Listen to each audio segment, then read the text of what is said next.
이번 시간에는 대손에 관한 기장에 대해서 회계 처리하도록 하겠습니다. 대손은 외상 매출금 받으러 얘네들 매출채권이죠. 이런 매출채권에 대해서 거래처가 파산하거나 채무자가 행방불명되거나 이러한 이유 등으로 이러한 매출채권이 회수 불가능하게 되는 경우가 있겠죠. 이렇게 채권이 회수 불가능하게 되면 그것을 대손이라고 그러고, 이렇게 대손이 발생하면, 즉 채권에 대해서 회수 불가능한 대손이 발생하면 대손이 발생한 것만큼 대변의 외상매출금이라는 자산이 감소하고, 이렇게 대손이 발생했을 때 차변의 대손상각비라는 비용으로 회계처리를 하시면 되겠습니다. 근데 이렇게 매출 채권에 대해서만 대손이 발생하는 게 아니고 기타 채권에 대해서도 이제 대손이 발생할 수 있거든요. 기타 채권은 이제 대여금이나 미수금 같은 일반적인 상거래 이외에 발생하는 기타 채권, 즉 대여금이나 미수금에 대해서도 대손이 발생할 수가 있는데요. 이러한 대여금이나 미수금에 대해서 대손이 발생하면 그때는 이제 기타 대손상각비를 회계 처리하는데요.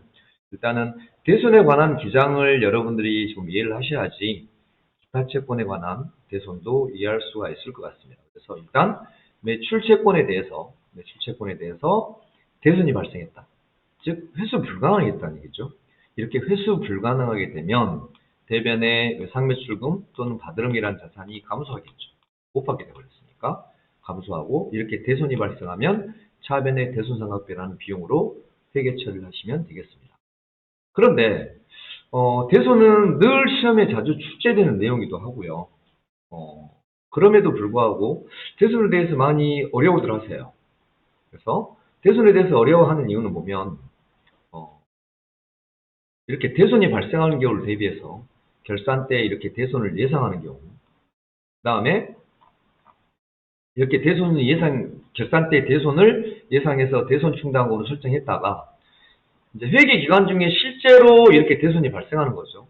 실제로 대손이 발생했다가 다시 이 대손 처리한 채권을 다시 회수하는 경우, 이렇게 크게 세 가지로 분류가 되고, 이 세 가지의 경우를 여러분들이 다 알고 계셔야 하기 때문에 좀 대손은 어려워하는 경우가 있어요. 그래서 일단 매출채권에 대해서 대손이 발생하면 차변의 대손상각비라는 비용으로 회계 처리한다.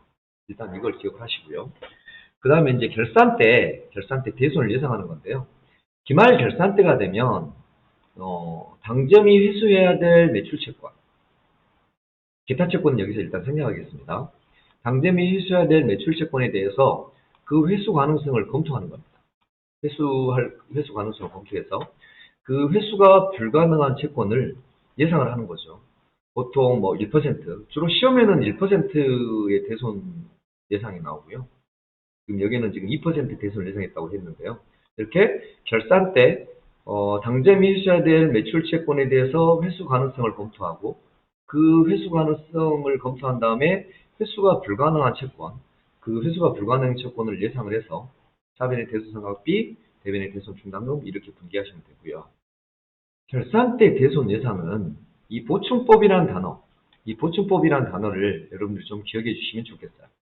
결산 때 대손을 예상할 때는 보충법으로 대손을 예상하는데, 보겠습니다. 보충법이라는 것은 문제를 보시면 기말 결산 때 매출채권 잔액에 대해서 2%의 대손을 예상했다고 그랬는데요. 매출채권 잔액은 200만 원입니다. 근데 이 200만 원에 대해서 2%의 대손을 예상했으니까 대손 충당금으로 설정하고자 하는 돈, 즉 대손 예상액은 4만 원입니다. 근데 기존에 대손 충당으로 설정된 잔액이 전혀 없다는 얘기죠. 그러면 보충법이니까 얼마를 더 4만 원 전액을 보충해 줘야지 대손 충당금이 4만 원이 되겠죠. 그래서 200만 원의 2% 4만 원을 대손 설정할 때 대손 충당금 잔액이 없으면 4만 원 전액을 차변의 대손상각비, 대변의 대손 충당금 이렇게 분기하시면 돼요. 두 번째 경우에는 200만 원의 2% 4만 원을 대손 예상했는데 이미 대손 충당금 잔액이 15,000원 있는 거죠. 그러면 얼마만 더 보충해주면? 25,000원만 보충해주면 되겠죠. 그래서 차변의 대손상각비 25,000원, 대변의 대손충당금 25,000원 이렇게 회계 처리하죠. 그러면 1번에서는 대손 충당금 잔액이 없어서 4만 원을 대손 충당금으로 설정했으니까 대손 충당금 잔액이 4만 원. 2번은 대손 충당금 잔액이 15,000원이 있어서 25,000원을 추가로 대손 충당금으로 설정해 줬으니까 결국은 대손 충당금 잔액이 기존에 남아있는 15,000원에 추가 설정액, 보충액 25,000원 합해서 4만 원이 대손 충당금으로 설정이 되겠죠. 세 번째의 경우는 200만 원의 2%를 대손 충당금으로 설정을 했는데 대손 충당금 잔액이 이미 4만 원 있어요. 그러면 추가로 설정해 줄 금액이 없는 거죠. 그래서 분개를 하지 않으시면 되고요. 네 번째의 경우는 200만 원 2% 4만 원을 대손 충당금으로 설정하고자 하는데 대손 충당금 잔액이 얼마였어요? 52,000원 였어요. 대손 충당금으로 설정하고자 하는 돈은 4만 원이에요. 근데 12,000원만큼 대손 충당금이 추가로 설정되어 있죠. 그러면 12,000원만큼 상계 처리해야 되겠죠. 그래서 차변의 대손 충당금 12,000원 하게 되면 대변에 있는 대손 충당금 52,000원에서 12,000원이 상계 처리됐으니까 대손 충당금이 4만 원이 남겠죠. 그리고 이 12,000원은 잔액이 초과한 금액이기 때문에 대변에 대손 충당금 환입으로 회계 처리하시면 됩니다. 나중에 1급 가시면 이 대손 충당금 추가 설정액에 대해서는 자동 결산하셔야 되고요. 이렇게 환입이 발생했을 때는 수동 결산을 해야 되는데 이 수동 결산에 관한 부분은 자동 결산과 수동 결산에 관한 부분은 나중에 결산 때 다시 한번 자세하게 설명하도록 하겠습니다. 그래서 다시 한번 정리해보면 기말 결산 때 당점이 회수해야 될 매출채권 잔액에 대해서 그 회수 가능성을 검토해서 회수 불가능한 채권을 대손상각비, 대손충당금 이렇게 분개해 주는데 보충법이다. 잔액이 있으면 잔액이 부족한 것만큼 대손충당금으로 추가 설정해 주면 된다. 라는 거 기억하시면 되겠고요. 이제 이렇게 대손충당금으로 설정했다가 기말에 어때요? 실제로 대손이 발생한 거죠. 그래서 외상매출금 5만 원이 회수 불능되다. 라고 했으니까 대변은 전체 다 외상매출금 5만 원. 이런 자산이 감소하는 회계처리를 해주면 되겠죠. 그리고 대손충당금 잔액이 없어요. 기말 결산 때 대손충당금으로 이렇게 설정을 안 했다는 거죠. 그러면 전액 대손상각 처리해야 돼요. 두 번째는 5만 원이 회수 불가능하게 됐으니까 대손 처리해야 되는데 대손충당금 2만 원 있단 말이에요. 대손충당금이 있다는 얘기는 이미 대손상각 시켰다는 얘기죠. 결산 때. 그래서 대손충당금이 있을 때는 대손충당금이 우선합니다. 그래서 5만 원이 대손 처리됐는데 대손충당금 잔액이 2만 원 있으니까 대손충당금 2만 원을 차변에 보내서 상계 처리하고 나머지 3만 원이 대손상각 처리되면 되겠죠. 그리고 외상매출금 5만 원이 대손 처리됐는데 대손충당금 잔액이 5만 원 있어요. 이미 대손상각 처리했다는 거죠. 그러면 대변에 있는 대손충당금이 차변에 옮겨고요. 그 다음에 외상매출금 5만 원이 대손 처리됐는데 대손충당금 잔액이 7만 원 있어요. 대손충당금 잔액이 7만 원 있더라도 대손된 금액이 5만 원 있으니까 대손충당금 5만 원만 기재를 해주시고 나머지 2만 원은 대손충당금 잔액으로 남겠죠. 이렇게 회계 처리하시면 되겠습니다. 그 다음에 이렇게 대손이 발생을 했는데 대손이 발생해서 이렇게 대손상각시키거나 대손충당금을 사용을 했는데 이 대손 처리한 외상매출금을 다시 회수한 거죠. 다시 이 대손 처리한 외상매출금을 다시 회수한 겁니다. 그래서 4번을 보시면 외상매출금을 회수한 게 아니고 이미 이렇게 대손 처리한, 즉 이미 외상매출금이라는 자산을 감소시켰어요. 얘를 다시 회수한 거죠. 그러면 현금을 회수했으면 차변 현금 이렇게 나오면 되는데 대변에 전기에 대손 처리한 외상매출금을 다시 회수했을 때는 전기분은 이미 결산을 마쳤으니까 대손 충당금 처리 당시 대손 처리 당시에 대손 처리 당시에 대손 설정 분개를 상계 처리할 수가 없거든요. 그래서 전기분을 회수했을 때는 대손 충당금에 보충해주고 만약에 단기분을 회수했을 때는 대손 충당금 또는 대손 상각비가 와야 된다고 했는데 이게 무슨 얘기냐면 대손 처리 당시에 대손 충당금이 없었으면 대손 상각시켰겠죠. 그래서 대변에 대손 상각비 5만 원 오면 되고 대손 충당금 잔액이 2만 원 있었어요. 그러면 대손 충당금 2만 원, 대손 상각비 3만 원 이렇게 회계 처리했을 거 아니에요. 그러면 대변에 대손 충당금 2만 원, 대손상각비 2만 원 이렇게 회계처리할 수 있고요. 그 다음에 대손 충당금이 5만 원이 있거나 대손된 금액을 초과해서 대손 충당금 잔액이 있었으면 대손 충당금 잔액을 대손된 금액만큼만 적어줬겠죠. 그럼 대변에 대손 충당금 5만 원 이렇게 하면 되겠죠. 이게 무슨 얘기냐면, 자, 예를 들어서 2번을 예로 들어볼게요. 외상매출금 5만 원이 회수 불가능하게 됐을 때 대변에 외상매출금이라는 자산이 감소하고 대손 충당금이 있어서 차변에 대손 충당금 2만 원, 나머지 3만 원을 대손상각시켰어요. 근데 얘를 다시 회수했다는 거 아니에요. 현금으로. 그럼 차변에 현금이 오고 대변에 대손 충당금 3만 원, 대손 충당금 2만 원, 대손상각비 3만 원 이렇게 가게 되면 이 차변 대손 충당금 2만 원, 대손상각비 3만 원 얘가 상계 처리되죠. 대변에. 상계 처리되고 남는 건요. 외상매출금 5만 원을 현금으로 회수한 것만 남게 되겠죠. 그래서 단기분이 다시 회수됐을 때는 단기에 대손 처리한, 이 단기에 대손 처리한 대손 처리한 외상매출금을 다시 회수했을 때는 대손 처리 당시에 차변 분기가 그대로 대변에 가가지고 상계 처리되면 된다는 거죠. 그리고 전기분일 때는 무조건 대손 충당금에다가 보충해준다. 이것을 일단은 기억하시면 되겠습니다. 다음은 비유동자산에 관한 회계처리인데요. 이 비유동자산에 관한 회계처리에서는 여러분들이 기억하셔야 될 게 이 유형자산에 대한 감가상각, 유형자산에 대한 감가상각에 대한 출제 빈도가 굉장히 높습니다. 그래서 이 유형자산에 대한 감가상각에 대해서 중점적으로 좀 공부를 하셔야 돼요. 먼저 비유동자산은 판매를 목적으로 보유하고 있는 자산이 아니죠. 판매를 목적으로 보유하고 있으면 재고자산이죠. 그래서 자산이 크게 유동자산하고 비유동자산은 나눠지는데 유동자산이 당좌자산하고 재고자산. 이 재고자산이 판매를 목적으로 보유하고 있는 자산이죠. 근데 비유동자산은 판매를 목적으로 보유하고 있는 게 아니고 장기간에 걸쳐서 여유자금을 활용하거나 영업활동에 사용할 목적으로 보유하고 있는 자산입니다. 그래서 판매 목적이 아니고 장기간에 걸쳐서 사용하는 그런 목적으로 보유하고 있는 자산을 우리가 비유동자산이라고 하는데요. 이 비유동자산은 투자자산, 유형자산, 무형자산, 기타 비유동자산으로 구분을 합니다.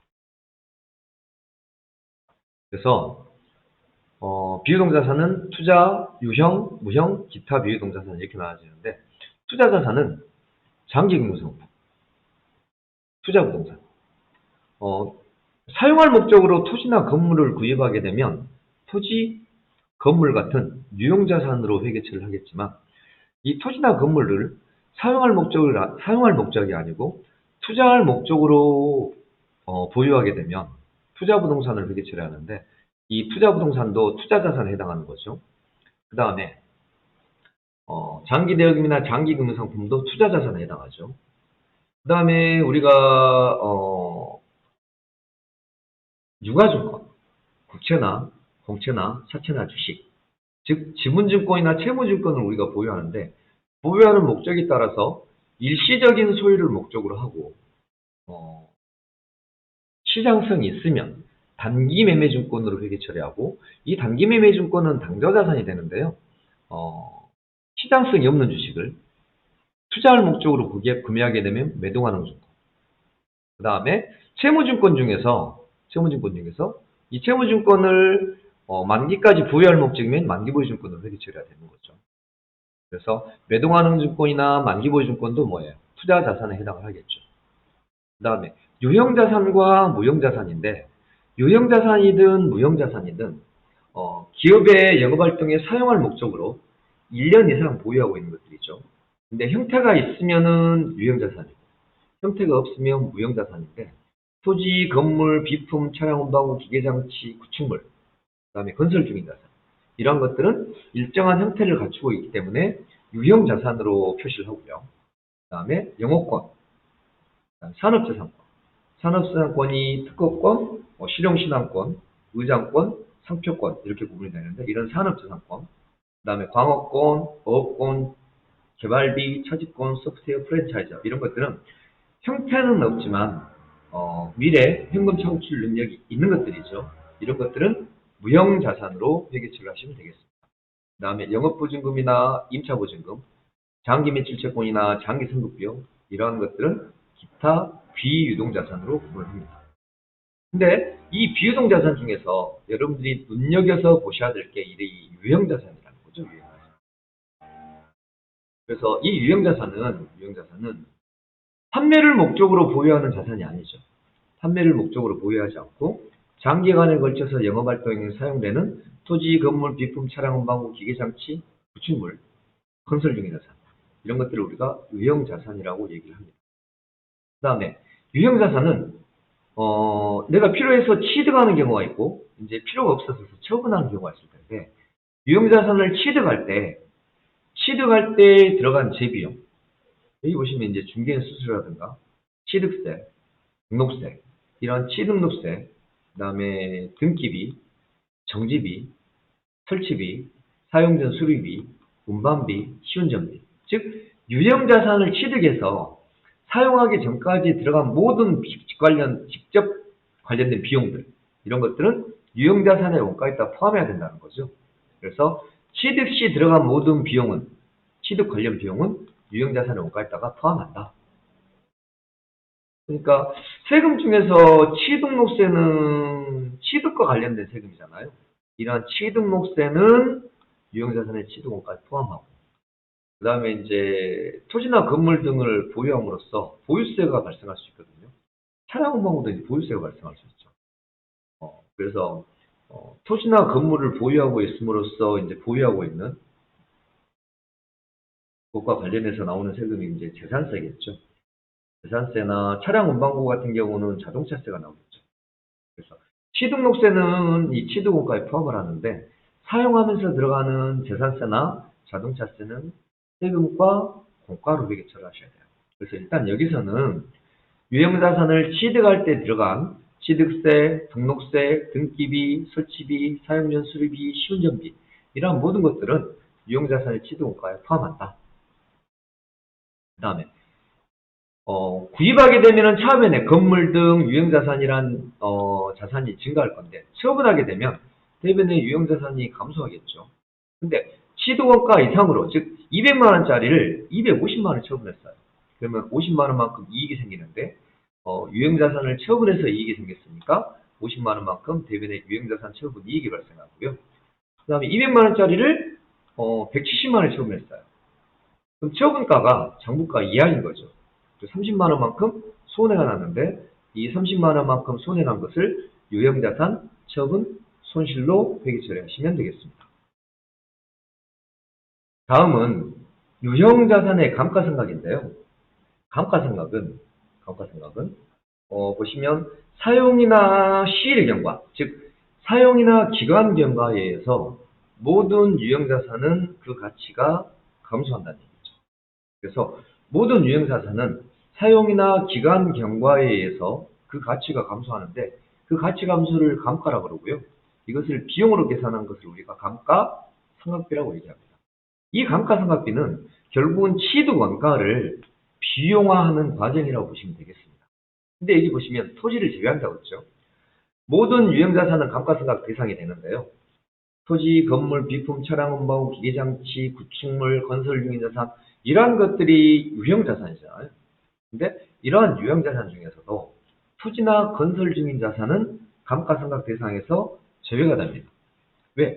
토지는 사용한다고 해서 시일이 경과된다고 해서 그 가치가 감소하지 않거든요. 그 다음에 건설 중인 자산은 아직 완공을 하지 않았기 때문에 사용을 못하고 있죠. 그러니까 그것도 감가상각 대상에서 제외가 되겠죠.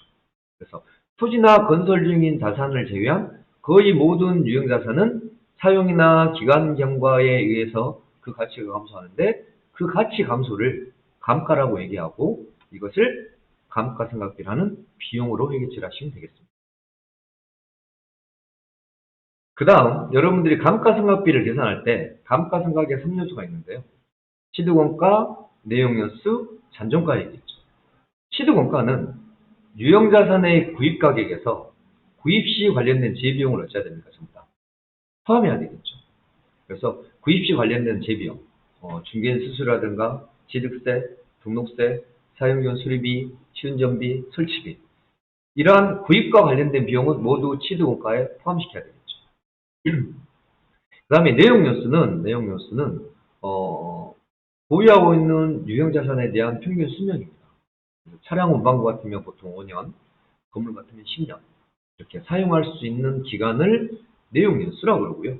잔존가액은 내용연수가 경과된 후에 처분할 수 있는 가격입니다.